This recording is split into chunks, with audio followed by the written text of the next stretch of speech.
न तत्र सूर्यो भाति न चन्द्रतारकम् नैमो नैमा विद्युतो भान्ति कुतोऽयम् अग्निः तमेव भान्तम् अनुभाति सर्वम् तस्य भासा सर्वमिदं विभाति।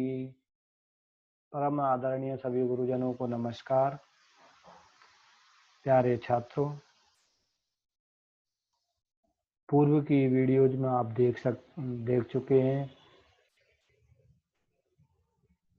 कि श्रीमद् भगवत गीता में किस प्रकार से कृष्ण अर्जुन को प्रेरित करते हैं अपने कर्तव्य का पालन करने के लिए और आत्मा के अजर और अमर होने का सप्रमाण व्याख्यान करते हैं और उसके बाद उस युद्ध न करने पर अर्जुन की नष्ट होती हुई कीर्ति को भी दिखला करके भगवान श्री कृष्ण अर्जुन को महाभारत के युद्ध के लिए प्रेरित करते हैं। उसी क्रम में एक यह श्लोक अकीर्तिं चापि भूतानि कथयिष्यन्ति ते व्ययाम् संभावितस्य च कीर्ति मरणादतिरिच्यते। पदों का जब छेदन करेंगे तो अकीर्तिम प्रथम पृथक शब्द है ही, चापी का च और अपि पृथक पृथक कर दिया, भूतानि कथयिष्यन्ति ते और अव्ययाम ते अव्ययाम, इस प्रकार से दो शब्द बन गए। संभावितस्य च अकीर्ति, यहाँ पर भी च और अकीर्ति को अलग अलग किया और बाद में जो विसर्ग आया उसको र को विसर्ग में परिवर्तित कर दिया गया। मरणात अतिरिच्यते, जो ये शब्द अब हमको पदच्छेद करने के बाद प्राप्त हुए, इन शब्दों से जब हमने अन्वय करने का प्रयास किया तो अन्वय च यह पूर्व श्लोक जो था उस श्लोक से ये जोड़ रहा है, जहाँ पर उसकी कीर्ति के हनन होने पर, यश के हनन होने पर अत्यंत पाप के भागी होने का बखान किया गया था। तो कह रहे हैं भूतानि ते अव्ययाम अकीर्तिम अपि कथयिष्यन्ति, ऐसा डर दिखा करके और भगवान श्री कृष्ण अर्जुन को युद्ध के लिए प्रेरित करना चाहते हैं, कीर्ति के क्षरण का, यश नाश का। च अकीर्ति ही संभावितस्य मरणात् अतिरिच्यते, अर्थात भावार्थ देखते हैं। भगवान श्री कृष्ण कहते हैं कि हे अर्जुन, जितने भी प्राणी हैं ते वे सभी, ते तब तुम्हारी आपकी अव्ययाम अकीर्तिम अपि कथयिष्यन्ति, तुम्हारी जो कभी भी नष्ट नहीं होने वाली, खत्म नहीं होने वाली जो अकीर्ति है, क्योंकि जब तुम युद्ध नहीं करोगे तो आपको जो अपयश की प्राप्ति होगी, तो उस प्राप्त होने वाले अपयश को भगवान श्री कृष्ण यहाँ पर अर्जुन से अव्ययाम अकीर्तिम के नाम से, यानी जो कभी खत्म नहीं हुआ ऐसे कलंक के नाम से कह रहे हैं कि जो भी जितने भी प्राणी हैं वे सभी प्राणी तुम्हारे विषय में इस कि अर्जुन ने युद्ध नहीं किया, और युद्ध क्यों नहीं किया, वे सब ऐसा कह करके कि अर्जुन युद्ध से डर गया, ऐसा कह करके इस प्रकार का जो अपयश तुम प्राप्त करने वाले हो, उस अपयश के बारे में सभी प्राणी बातें करेंगे। और कह रहे हैं अकीर्ति, अपयश जो है, संभावितस्य, संभावित शब्द का षष्ठी विभक्ति एक वचन का शब्द है। संभावित कहते हैं सम्मानित, पूजनीय, आदरणीय, सम्मान के योग्य इत्यादि अर्थों में शब्द बनता है। तो षष्ठी विभक्ति एक वचन का शब्द है, तो जो व्यक्ति सम्मानित है उस सम्मानित व्यक्ति के लिए अकीर्ति, अपयश मरणात् अपि अतिरिच्यते, मरने से भी ज्यादा बढ़कर है। जो सम्मानित व्यक्ति होते हैं, जिनको यश की कामना होती है, यश चाहने वाले जो व्यक्ति होते हैं, वे व्यक्ति मृत्यु से भी बढ़कर के अपयश को मानते हैं और यश की प्राप्ति के लिए निरंतर प्रयास किया करते हैं। अतः हे अर्जुन, ऐसे तुम जिसने पूरे जीवन भर यश की प्राप्ति की है, यश कमाया है, खूब वीरों को युद्ध में हराया है और उन युद्ध क्षेत्रों में जा करके संग्राम कर करके आपने अपने यश को प्राप्त किया, उस यश को इस प्रकार से अपयश में परिवर्तित होते हुए देख सकोगे आप क्या? इस प्रकार से भगवान श्री कृष्ण अर्जुन को युद्ध के लिए प्रेरित करते हैं।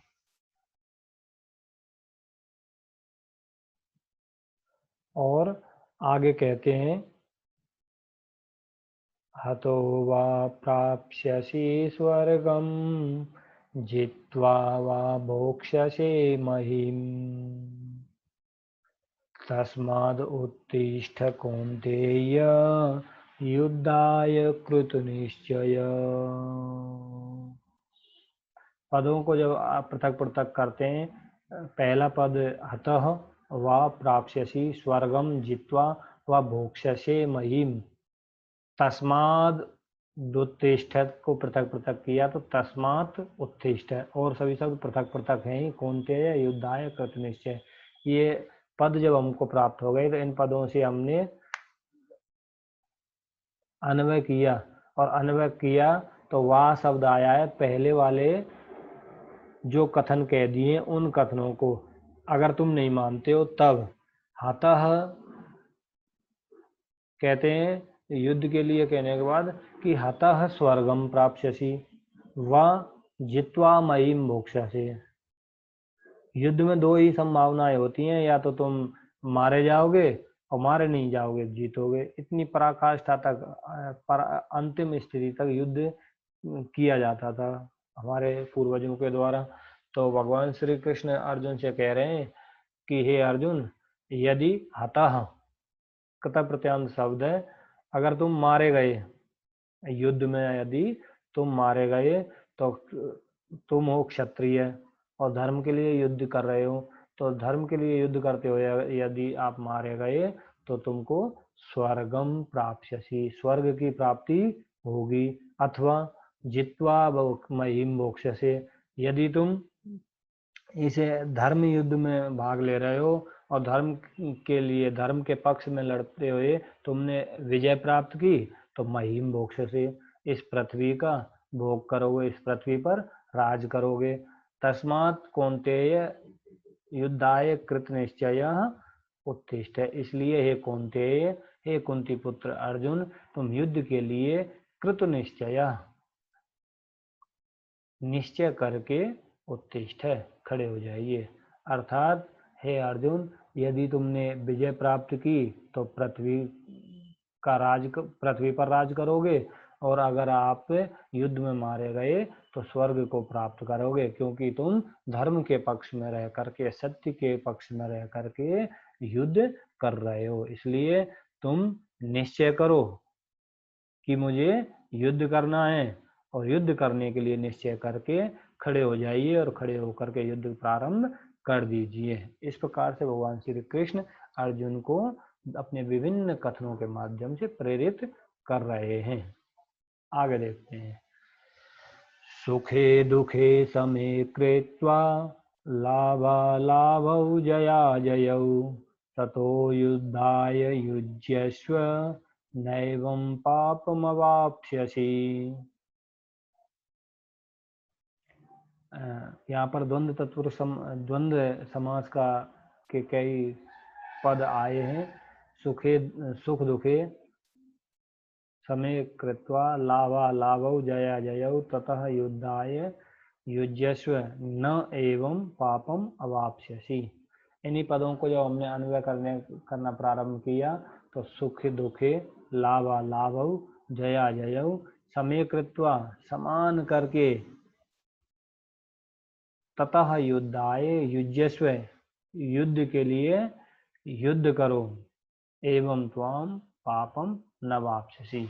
भगवान श्री कृष्ण अर्जुन से कहते हैं कि हे अर्जुन, सुख दुखे, सुखम च दुखम च, सुख को भी और दुख को भी, लाभा लाभव, लाभ को भी और अलाभ को भी, हानि को भी, जया जयौ, जय को भी और अजय को भी, जीत को भी हार को भी, विजय को भी पराजय को भी, समीकृत्वा समान करके, अर्थात सांसारिक रूप से देखें तो व्यक्ति का स्वभाव होता है सुख में खुशी रहता है और दुख में दुखी हो जाता है, लाभ होता है तो प्रसन्नचित हो जाता है और हानि हो जाती है तो गम में डूब जाता है, जय होती है तो बिल्कुल उत्साह से युक्त होता है और पराजय हो जाती है तो गमगीन हो जाता है, मायूस हो जाता है।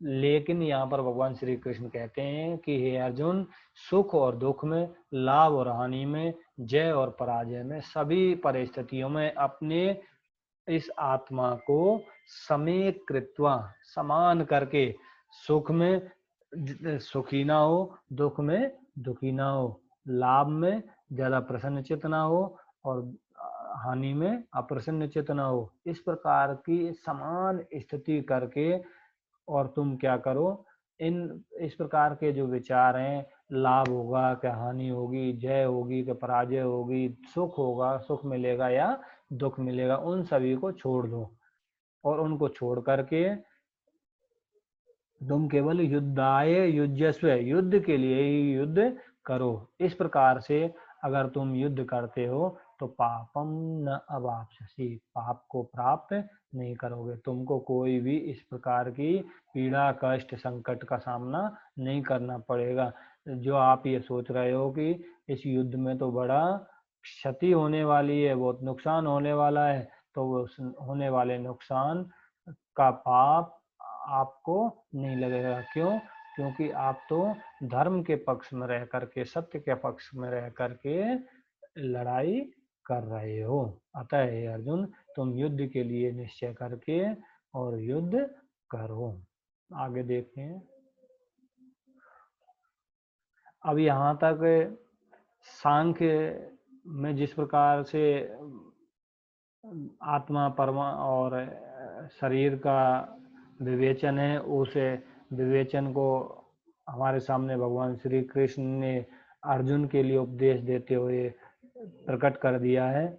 और यहाँ से आगे कर्मयोग, कर्मयोग से तात्पर्य निष्काम कर्मयोग, जिसमें हमको फलों की इच्छा नहीं है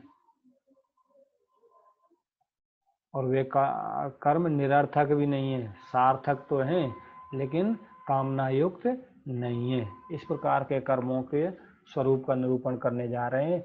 यह श्लोक हमको इसी बारे में बतला रहा है, कह रहा है कि ऐसा ते अविहिता सांख्ये बुद्धिर्योगे त्विमां शृणु, बुद्ध्या युक्तो यया पार्थ कम कर्मवन्नं प्रयास्यसि।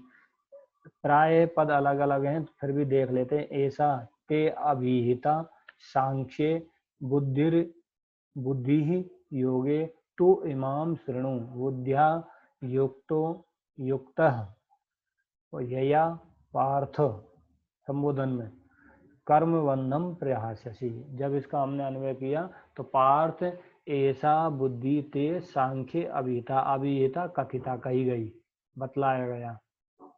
तो इमाम योगे शृणु यया बुद्ध्या कर्म बंधम प्रयास्यसि। भगवान श्री कृष्ण अर्जुन से कहते हैं कि हे अर्जुन, हे पार्थ, हे प्रतापुत्र, हे कुंते, यह जो बुद्धि थी, अभी तक के जो कथन थे, जो वाक्य थे आत्मा और शरीर के बारे में, ये सभी तुमको अच्छी प्रकार से विचार करके, इन पर चिंतन करके, मनन करके बतलाया गया कि आत्मा क्या है, शरीर क्या है, आत्मा और शरीर का संबंध क्या है, किसका स्थायित्व और किसका स्थायित्व नहीं है। इमाम योगे शृणु, अब एक काम करो, इस योग को सुनो, अपनी बुद्धि को इस योग के विषय में लगाओ। यया बुद्ध्या कर्म बंधम प्रयास्यसि, जिस बुद्धि के द्वारा, जिस योग के अंतर्गत तुम अपनी बुद्धि को लगा करके कर्म के बंधनों से मुक्त हो जाएंगे। कर्म के बंधन तुमको प्रभावित नहीं करेंगे। तो यहाँ पर कर्म योग और कर्म योग में भी निष्काम कर्म योग को बतलाना प्रारंभ कर रहे हैं भगवान श्री कृष्ण। अर्जुन को कह देते हैं कि आइए अब निष्काम कर्म योग के स्वरूप का भी ज्ञान कर लेते हैं।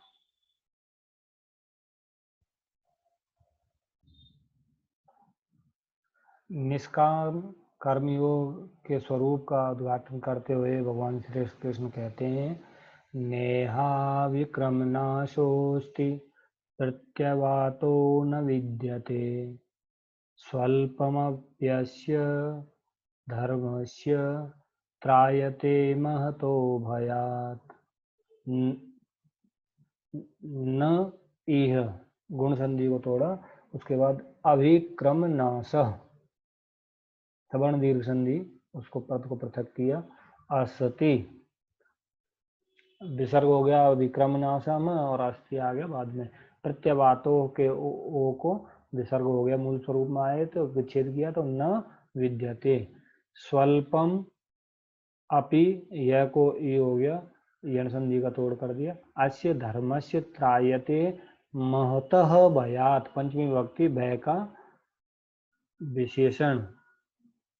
इसी को जब हमने लगाया अन्वय क्रम में, इह कुत्र निष्काम कर्म योगे अभिक्रम नाशः न अस्ति प्रत्यवातः न विद्यते अस्य धर्मस्य स्वल्पम अपि महतः भयात् त्रायते।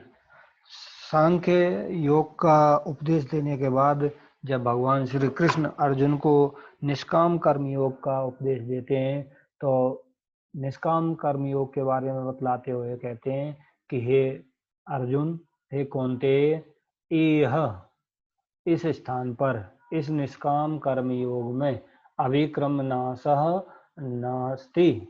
अगर आपने प्रयत्न किया, प्रयास किया तो वह प्रयास कभी भी खत्म नहीं होता है, उस प्रयास में कभी भी कोई भी बाधा नहीं आती है। प्रत्यवातः न विद्यते और ना ही उसमें कोई भी कमी, न्यूनता, त्रुटि, दोष आता है। नमस्ते सर।